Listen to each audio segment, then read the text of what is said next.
আমি 2026 চনৰ বিধানসভা নিৰ্বাচনত বিজেপি আৰু AIDF দলক দুইটা সাম্প্ৰদায়িক দলক পৰাজিত কৰিবৰ কাৰণে ৰাইজৰ দলে 26 অক্টোবৰ 2024 তাৰিখৰ পৰা এলানি মিটিং গণসমাবেশ আৰু যোগদান কাৰ্যসূচী হাতত লৈছোঁ আৰু তাৰে অংশ হিচাপে 2026 চনত যাতে বিজেপিক হৰুৱাব পাৰোঁ আৰু AIDFক হৰুৱাব পাৰোঁ দুইটা সাম্প্ৰদায়িক দলক যাতে বিদায় দিব পাৰোঁ তাৰে কাৰণে আমি আজি পিয়াজবাৰী অঞ্চলত ধুবুৰী জিলাৰ পিয়াজবাৰী অঞ্চলত এই সভা অনুষ্ঠিত কৰিলোঁ আৰু এই সভাত আমি সকলো ৰাইজে আজি শপত লৈছোঁ যে 2026 চনত আমি সাম্প্ৰদায়িক বিজেপি আৰু সাম্প্ৰদায়িক AIDF হিন্দু সাম্প্ৰদায়িক দল বিজেপি আৰু মুছলমান সাম্প্ৰদায়িক দল AIDF এই দুইটা সাম্প্ৰদায়িক দলক আমি বিদায় দিম আৰু অসমত আমি ধৰ্মনিৰপেক্ষ চৰকাৰ বনাম সেই সিদ্ধান্ত আজি গ্ৰহণ কৰিছে আৰু সেইকাৰণে বহুতে মোক কৈছে যে তুমি মুছলমান এলেকালৈ কিয় ইমানকৈ আহিছা মই মুছলমান এলেকালৈ এইকাৰণেই আহিছোঁ যে মুছলমান এলেকাত যদি মুছলমান মানুহে এই ইংগিত নিদিয়ে যে এইবাৰ আমি AIDFক বিদায় দিম তেতিয়াহ'লে উজনি অসমত আকৌ বিজেপিয়ে হিন্দু সাম্প্ৰদায়িকতাবাদ কৰিব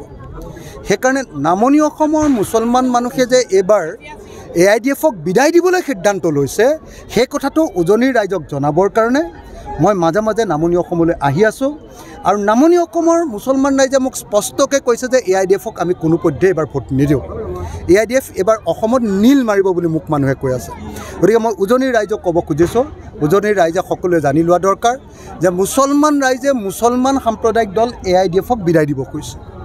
আমি হিন্দু মানুহেও হিন্দু সাম্প্ৰদায়িক দল বিজেপিক বিদায় দিব লাগিব তেতিয়াহে আমাৰ দেশখনত মূল্যবৃদ্ধি আমি হ্ৰাস কৰিব পাৰিম তেতিয়াহে আমি সকলো মানুহে শান্তিৰে থাকিব পাৰিম তেতিয়াহে আমাৰ দেশৰ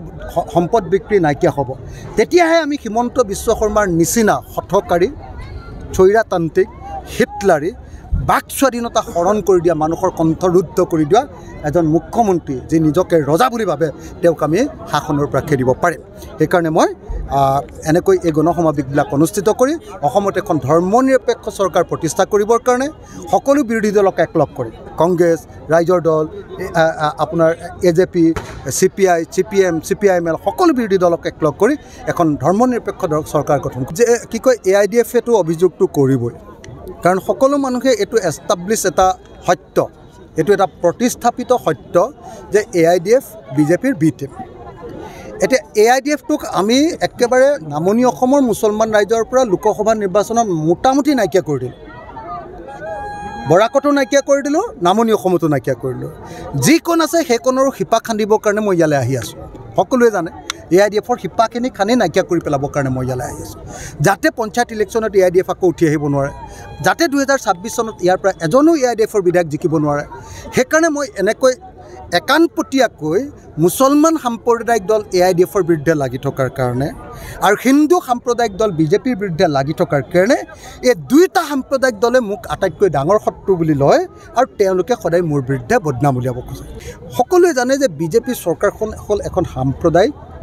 অৰ্থহীন বাগাড়ম্বৰ বুলি যে হিন্দীত এটা কথা আছে মানে কি কয় এইটো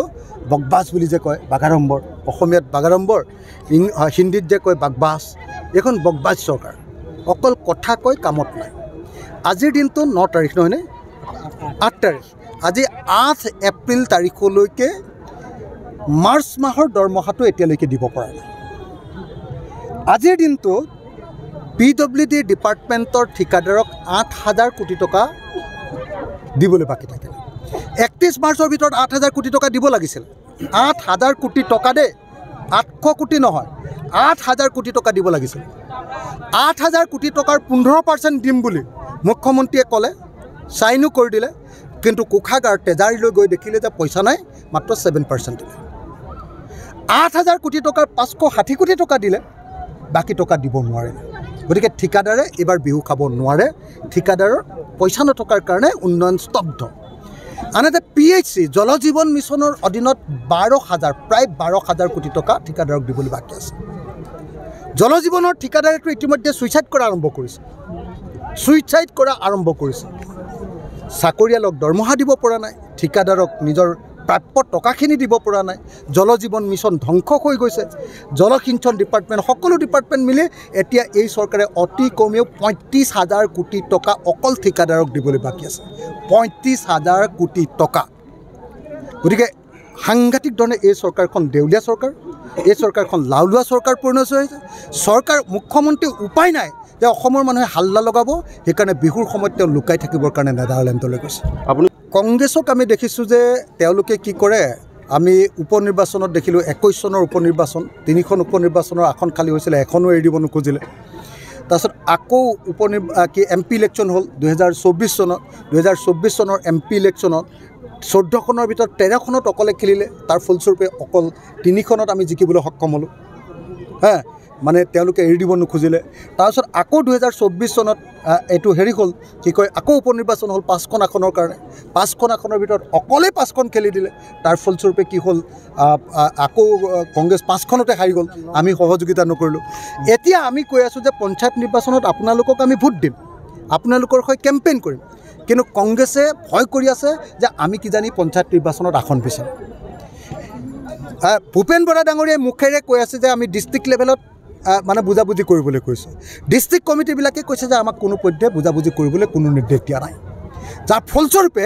এতিয়া বিজেপি আৰু এজেপি একলগ হৈছে চৰকাৰী পক্ষ তেওঁলোক এডভান্টেজিয়াছ পজিশ্যনত থাকে তেওঁলোকৰ টকা পইচা বেছি তেওঁলোকৰ দাদাগিৰি বেছি তেওঁলোকৰ প্ৰশাসন আছে তাৰ পাছতো তেওঁলোক একলগ হৈছে বিজেপি আৰু এজেপি আৰু আমি বিৰোধী পক্ষত আছোঁ তাৰ পাছতো কিন্তু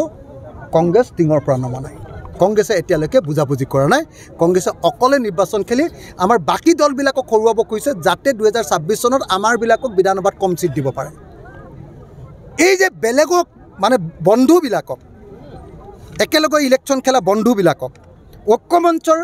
দলবিলাকক যে ক্ষতি কৰিবৰ কাৰণে কংগ্ৰেছে যিটো ষ্ট্ৰেটেজি বনাইছে এইটো ছুইচাইডিয়েল ষ্ট্ৰেটেজি হয়নে নহয় এইটো আত্মহত্যা কৰাৰ উপায় হয়নে নহয় কওক সেইকাৰণে মই কৈছোঁ যে কংগ্ৰেছ দলে বাস্তৱিকতালৈ ঘূৰি আহক আৰু কংগ্ৰেছ দলে এনে হাৱাতে কথা কৈ থাকিলে নহ'ব পঞ্চায়ত নিৰ্বাচনৰ পৰা সকলো দলৰ লগত একলগ হওক আৰু একলগ হৈ আমি খুব কম আসনত খেলিম আমাক যদি গোটেই ডিষ্ট্ৰিক্টখনত কয় যে জিলা পৰিষদ এখনেই লোৱা এখনতে খেলিম এখনতে খেলিম যদি কয় আঞ্চলিক পঞ্চায়ত ৩খন খেলা ৩খনতে খেলিম তথাপি একলগ হ'ব লাগে যাতে ২০২৬ চনত আমি সাম্প্ৰদায়িক বিজেপি আৰু সাম্প্ৰদায়িক AIDF-ক পৰাভূত কৰিব পাৰোঁ কিন্তু কংগ্ৰেছে অহংকাৰ দেখুৱাই এই কামটো কৰি থকাৰ কাৰণে আজি বিজেপিৰ কাৰণে সুযোগ লাভ কৰিছে আৰু সেইকাৰণে মই কংগ্ৰেছক বাস্তৱতালৈ ঘূৰি আহিবৰ কাৰণে বিনম্ৰভাৱে প্ৰাৰ্থনা জনাই আহিছোঁ আমি খেলিমেই পঞ্চায়ত নিৰ্বাচন খেলিম কিন্তু একদম কম আসনত খেলিম আমি পঞ্চায়ত নিৰ্বাচন এনেকৈ খেলিম যে বেছিভাগ আসন যাতে আমি বিৰোধী আমাৰ ঐক্যমঞ্চৰ বাকীবিলাক দলক এৰি দিব পাৰোঁ বিৰোধী দলবিলাকক যেনেকৈ কংগ্ৰেছক এৰি দিব পাৰোঁ অসম জাতীয় পৰিষদক এৰি দিব পাৰোঁ CPI-ক এৰি দিব পাৰোঁ CPM-ক এৰি দিব পাৰোঁ CPIM-ক এৰি দিব পাৰোঁ গতিকে আপোনালোকে একদম স্পষ্ট থাকিব দেই একদম স্পষ্ট যে আমি লিমিটেড চিটত সীমিত চিটত একেবাৰে নিমিত্ত চিটত কেইটামান মাত্ৰ চিটত আমি পঞ্চায়ত ইলেকশ্যন খেলিম আমাৰ টাৰ্গেট ২০২৬ত আমাক 6% ভোট লাগে আমাৰ দলটোৰ ৰিকগনিশ্যনৰ কাৰণে আৰু ২০২৬ চনত আমি বিজেপিক হৰুৱাব লাগে গতিকে এই দুটা টাৰ্গেট যে বিজেপিক হৰুৱাবলৈ আৰু সাম্প্ৰদায়িক ৰাজনীতি নাইকিয়া কৰিবলৈ আৰু 6% ভোট আমাৰ কাৰণে আনিবৰ কাৰণে আমি ২০২৬ত ঐক্যবদ্ধভাৱে নিৰ্বাচন খেলি বিজেপিক হৰুৱাই আমি বিজেপিক ব্ৰহ্মপুত্ৰ আচৰিত ধৰণৰ কথা যে আমাৰ বিহুৰ আগে আগে তেওঁলোকে ৫০ টকা গেছ চিলিণ্ডাৰৰ দাম বঢ়াই দিলে পিঠা কেনেকৈ ভাজিম চিৰা কেনেকৈ খুন্দিম আমাৰ সান্দহ খুন্দিবৰ কাৰণে আৰু হুৰুম বুলি কয় আমাৰ উজনি অসমত হুৰুম বুলি কয় হুৰুম ভাজিবৰ কাৰণে বহুত গেছ লাগে জুই তো আমাৰ পিঠাই নহ'ব এবাৰ যি মতে গেছ চিলিণ্ডাৰৰ দাম বঢ়াইছে এইটো গেছ চিলিণ্ডাৰৰ বৃদ্ধি অসমৰ প্ৰত্যেকজন মানুহৰ ওপৰত এটা ডাঙৰ অৰ্থনৈতিক আক্ৰমণ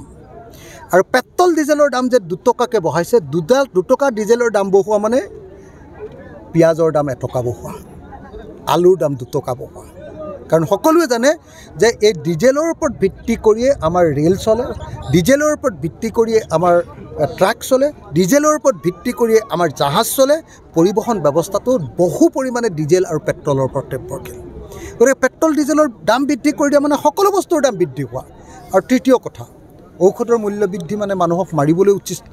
ইনচিষ্ট কৰা আজি ঔষধৰ দাম যি ধৰণে বৃদ্ধি হৈছে এইটো দুৰ্ভাগ্যজনক এই চৰকাৰে মেহেংগা হতাংগে বুলি কৈছিলে, মূল্যবৃদ্ধি ৰোধ কৰিম বুলি কৈছিলে। মূল্যবৃদ্ধি ৰোধ কৰাটো বাদ দিয়ক,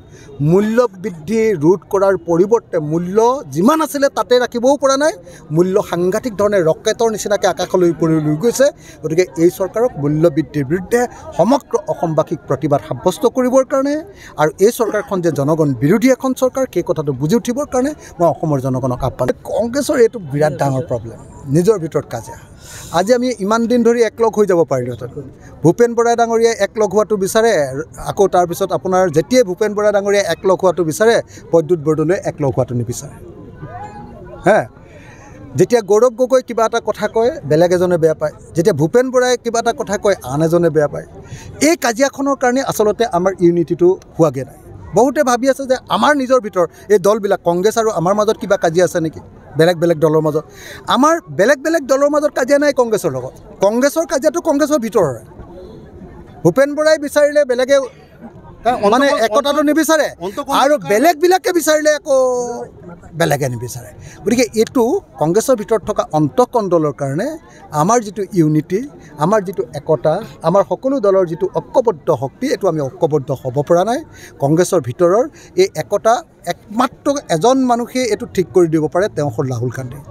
সেইকাৰণে মই ভাবোঁ যে কংগ্ৰেছৰ লিডাৰবিলাকক কেইদিনমানৰ আগতে যে ৰাহুল গান্ধীয়ে মাতি নিছিলে খুব ভাল কৰিছিলে। আকৌ এবাৰ মাতি নি চবকে একেলগতে বহুৱাই একদম এইবাৰ চুক্তি কৰাই লৈ যিজনেই গণ্ডগোল কৰিব তেওঁকে কংগ্ৰেছৰ পৰা খেদিম বুলি ক'লেহে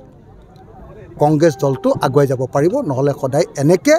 একাংশই বিজেপিৰ এজেণ্ট ৰূপে কাম কৰি এই ইউনিটিটো সদায়। ৰাইজৰ দলৰ অতি স্পষ্ট স্থিতি হ'ল যে ৱাকফ আইন আগৰ নিচিনা হ'ব লাগে। এই যিটো সংশোধন কৰিছে এইটো জনগণ বিৰোধী সিদ্ধান্ত, এইটো সংবিধান বিৰোধী সিদ্ধান্ত। গতিকে ৱাকফ আইন সংশোধনীটো বাতিল কৰি পূৰ্বৰ অৱস্থালৈ ঘূৰাই নিব লাগে আৰু মুছলমানৰ সম্পত্তিৰ ওপৰত চকু নিদিবৰ কাৰণে মই ফেচিষ্ট বিজেপি চৰকাৰক, সংখ্যালঘুৰ সম্পত্তিৰ ওপৰত চকু নিদিবৰ কাৰণে মই সংখ্যালঘু সম্পত্তিৰ ওপৰত চকু নিদিবৰ কাৰণে মই ফেচিষ্ট বিজেপি চৰকাৰক সকীয়াই দিছোঁ।